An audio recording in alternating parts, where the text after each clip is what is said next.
നമസ്കാരം കൂട്ടുകാരെ. ഇന്ന് മാധവിക്കുട്ടിയുടെ നെയ്പായസം എന്ന കഥയാണ് പറയാൻ പോകുന്നത്. ചുരുങ്ങിയ തോതിൽ ശവദഹനം കഴിച്ചുകൂട്ടി ഓഫീസിലെ സ്നേഹിതന്മാരോട് വേണ്ട പോലെ നന്ദി പ്രകടിപ്പിച്ച് രാത്രി വീട്ടിലേക്ക് മടങ്ങുന്ന ആ മനുഷ്യനെ നമുക്ക് അച്ഛൻ എന്ന് വിളിക്കാം. കാരണം ആ പട്ടണത്തിൽ അയാളുടെ വിലയറിയുന്ന 3 കുട്ടികൾ മാത്രമേ ഉള്ളൂ. അവർ അയാളെ അച്ഛ എന്നാണ് വിളിക്കാറുള്ളത്. ബസ്സിൽ അപരിചിതരുടെ ഇടയിലിരുന്നു കൊണ്ട് അയാൾ ആ ദിവസത്തിനെ ഓരോ നിമിഷങ്ങളും വെവ്വേറെ എടുത്ത് പരിശോധിച്ചു. രാവിലെ എഴുന്നേറ്റത് തന്നെ അവളുടെ ശബ്ദം കേട്ടിട്ടാണ്. മൂടി പൊതച്ച് കിടന്നാ പറ്റുമോ ഉണ്ണിയെ, ഇന്ന് തിങ്കളാഴ്ചയല്ലേ? അവൾ മൂത്ത മകനെ ഉണർത്തുകയായിരുന്നു. അതിനുശേഷം ഉലഞ്ഞ വെള്ള സാരി ഉടുത്ത് അവൾ അടുക്കളയിൽ ജോലി തുടങ്ങി.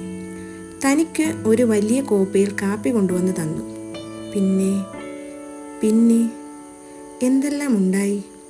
മറക്കാൻ പാടില്ലാത്ത വല്ല വാക്കുകളും അവൾ പറഞ്ഞു.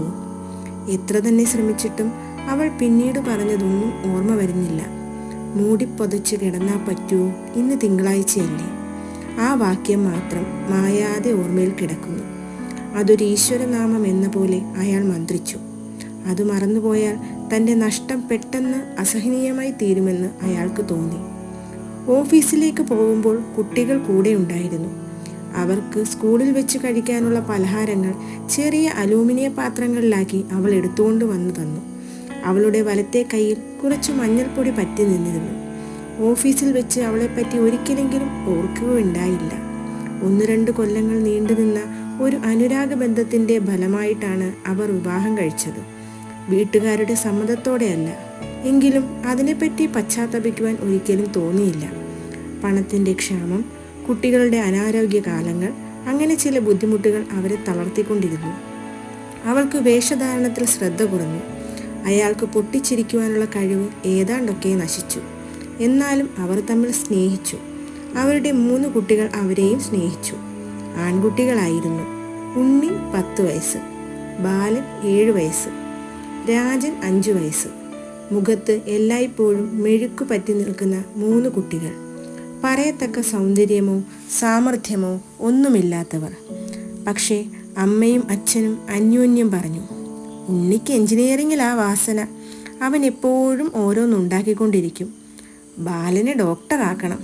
അവൻ്റെ നെറ്റി കണ്ടുവോ? അത്ര വലിയ നെറ്റി ബുദ്ധിയുടെ ലക്ഷണ. രാജന് ഇരുട്ടത്ത് നടക്കാനും കൂടി പേടിയില്ല. അവൻ സമർത്ഥനാ, പട്ടാളത്തിൽ ചേരേണ്ട മട്ട. അവർ താമസിച്ചിരുന്നത് പട്ടണത്തിൽ ഇടത്തരക്കാർ താമസിക്കുന്ന ഒരു ചെറിയ തെരുവിലാണ്. 1-ാം നിലയിൽ 3 മുറികളുള്ള ഒരു ഫ്ലാറ്റ്. ഒരു മുറിയുടെ മുൻപിൽ കഷ്ടിച്ച് 2 ആൾക്ക് നിൽക്കുവാൻ സ്ഥലമുള്ള ഒരു കൊച്ചു വരാന്തയും ഉണ്ട്. അതിൽ അമ്മ നനച്ചുണ്ടാക്കിയ ഒരു പനിനീർ ചെടി ഒരു പൂച്ചട്ടിയിൽ വളരുന്നു. പക്ഷേ ഇതുവരെ പൂവുണ്ടായിട്ടില്ല. അടുക്കളയിൽ ചുമരിന്മേൽ തറച്ചിട്ടുള്ള കൊളുത്തുകളിൽ പിച്ചള ചട്ടുകങ്ങളും കരണ്ടികളും തൂങ്ങിക്കിടക്കുന്നു. സ്റ്റൗവിൻ്റെ അടുത്ത് അമ്മ ഇരിക്കാറുള്ള ഒരു തേഞ്ഞ പലകയുണ്ട്. അവൾ അവിടെ ഇരുന്ന് ചപ്പാത്തി ഉണ്ടാക്കുമ്പോഴാണ് സാധാരണയായി അച്ഛൻ ഓഫീസിൽ നിന്ന് മടങ്ങിയെത്തുക. ബസ് നിന്നപ്പോൾ അയാൾ ഇറങ്ങി. കാലിൻ്റെ മുട്ടിന് നേരിയൊരു വേദന തോന്നി. വാദമായിരിക്കുമോ? താൻ കിടപ്പിലായാൽ കുട്ടികൾക്കിനി ആരാണുള്ളത്? പെട്ടെന്ന് അയാളുടെ കണ്ണുകൾ നിറഞ്ഞു. അയാൾ ഒരു മുഷിഞ്ഞ കൈലേസുകൊണ്ട് മുഖം തുടച്ചു. ധൃതിയിൽ വീട്ടിലേക്ക് നടന്നു. കുട്ടികൾ ഉറങ്ങിയിരിക്കുമോ? അവർ വല്ലതും കഴിച്ചുവോ? അതോ കരഞ്ഞുറങ്ങിയോ? കരയാനുള്ള തൻ്റെ ഇടവും അവർക്ക് വന്നു കഴിഞ്ഞിട്ടില്ല. ഇല്ലെങ്കിൽ താൻ അവളെ എടുത്ത് ടാക്സിയിൽ കയറ്റിയപ്പോൾ ഉണ്ണി എന്താണ് കരയാതെ വെറുതെ നോക്കിക്കൊണ്ട് നിന്നത്?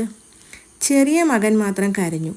പക്ഷേ അവന് ടാക്സിയിൽ കയറണമെന്ന് വാശിയായിരുന്നു. മരണത്തിൻ്റെ അർത്ഥം അവർ അറിഞ്ഞിരുന്നില്ല, തീർച്ച. താൻ അറിഞ്ഞിരുന്നുവോ? ഇല്ല. എന്നും വീട്ടിൽ കാണുന്ന അവൾ പെട്ടെന്നൊരു വൈകുന്നേരം യാതൊരാളോടും യാത്ര പറയാതെ നിലത്തൊരു ചൂലിൻ്റെ അടുത്ത് വീണു മരിക്കുമെന്ന് താൻ വിചാരിച്ചിരുന്നുവോ?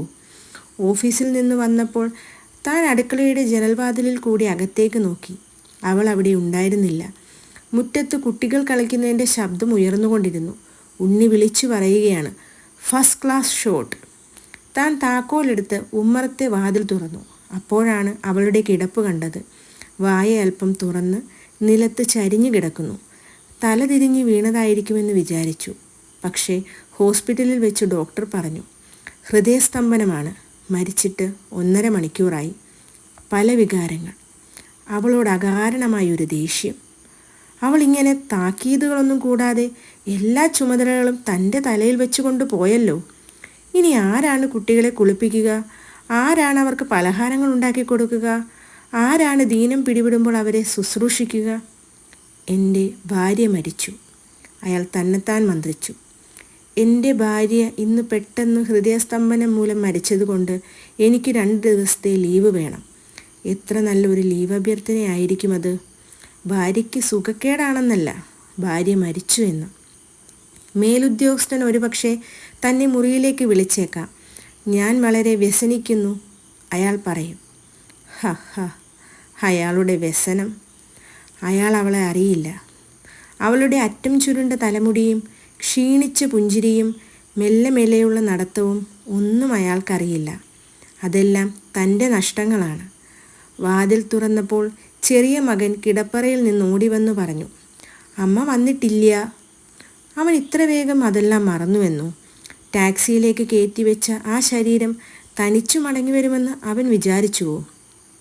അയാൾ അവൻ്റെ കൈ പിടിച്ചുകൊണ്ട് അടുക്കളയിലേക്ക് നടന്നു. ഉണ്ണി, അയാൾ വിളിച്ചു. എന്താ അച്ഛാ?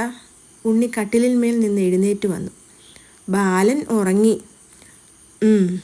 നിങ്ങളൊക്കെ വല്ലതും കഴിച്ചോ? ഇല്ല. അയാൾ അടുക്കളയിൽ തിണ്ണമേൽ അടച്ചു വെച്ചിരുന്ന പാത്രങ്ങളിലെ തട്ടുകൾ നീക്കി പരിശോധിച്ചു. അവൾ തയ്യാറാക്കി വെച്ചിരുന്ന ഭക്ഷണം: ചപ്പാത്തി, ചോറ്, ഉരുളക്കിഴങ്ങ് കൂട്ടാൻ, ഉപ്പേരി, തൈര്, ഒരു സ്ഫടിക പാത്രത്തിൽ കുട്ടികൾക്ക് വേണ്ടി ഇടയ്ക്കിടയ്ക്ക് ഉണ്ടാക്കാറുള്ള നെയ്പ്പായസവും. മരണത്തിൻ്റെ സ്പർശം തട്ടിയ ഭക്ഷണ സാധനങ്ങൾ. വേണ്ട, അതൊന്നും ഭക്ഷിച്ചുകൂടാ. ഞാൻ കുറച്ച് ഉപ്പുമാവ് ഉണ്ടാക്കിത്തരാം. ഇതൊക്കെ തണുത്തിരിക്കുന്നു, അയാൾ പറഞ്ഞു. അച്ഛാ, ഉണ്ണി വിളിച്ചു. അമ്മ എപ്പോഴാ വരിക? അമ്മയ്ക്ക് മാറിയില്ലേ? സത്യത്തിന് ഒരു ദിവസം കാക്കുവാനുള്ള ക്ഷമയുണ്ടാവട്ടെ, അയാൾ വിചാരിച്ചു. ഇപ്പോൾ ഈ രാത്രിയിൽ കുട്ടിയെ വ്യസനിപ്പിച്ചിട്ട് എന്താണ് കിട്ടാനുള്ളത്? അമ്മ വരും, അയാൾ പറഞ്ഞു. അയാൾ കിണ്ണങ്ങൾ കഴുകി നിലത്തു വെച്ചു. 2 കിണ്ണങ്ങൾ. ബാലനെ വിളിക്കേണ്ട, ഉറങ്ങിക്കോട്ടെ, അയാൾ പറഞ്ഞു. അച്ഛാ, നെയ്പ്പായസം, രാജൻ പറഞ്ഞു. അവൻ ആ പാത്രത്തിൽ തൻ്റെ ചൂണ്ടാണി വിരൽ താഴ്ത്തി. അയാൾ തൻ്റെ ഭാര്യ ഇരിക്കാറുള്ള പലകമേലിരുന്നു. ഉണ്ണി വിളമ്പിക്കൊടുക്കുവോ? അച്ഛന് വയ്യ, തല വേദനിക്കുന്നു. അവർ കഴിക്കട്ടെ. ഇനി ഒരിക്കലും അവൾ ഉണ്ടാക്കിയ ആഹാരം അവർക്ക് കിട്ടുകയില്ലല്ലോ. കുട്ടികൾ പായസം കഴിച്ചു തുടങ്ങി. അയാൾ അത് നോക്കിക്കൊണ്ട് നിശ്ചലനായിരുന്നു. കുറേ നിമിഷങ്ങൾക്ക് ശേഷം അയാൾ ചോദിച്ചു, ചോറ് വേണ്ടേ ഉണ്ണി? വേണ്ട, പായസം മതി, നല്ല സ്വാദുണ്ട്, ഉണ്ണി പറഞ്ഞു. രാജൻ ചിരിച്ചുകൊണ്ട് പറഞ്ഞു, ശരിയാ, അമ്മ അസ്സല നെയ്പായസ ഉണ്ടാക്കിയത്. തൻ്റെ കണ്ണുനീർ കുട്ടികളിൽ നിന്ന് മറച്ചു വയ്ക്കുവാൻ വേണ്ടി അയാൾ പെട്ടെന്ന് എഴുന്നേറ്റു കുളിമുറിയിലേക്ക് നടന്നു. കഥ ഇഷ്ടമായോ കൂട്ടുകാരെ? Thank you.